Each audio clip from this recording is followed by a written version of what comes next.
Beh, c'è molta paura del referendum, prova ne sia che l'agitazione ormai si percepisce.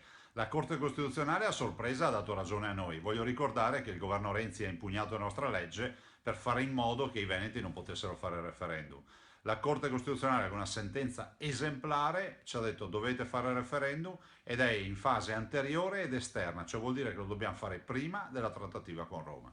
Lei ha parlato anche di un'ipotesi molto ambiziosa, un binario, un parallelo binario su cui attivare un disegno di legge costituzionale per far diventare il Veneto come il Trentino Alto Adige.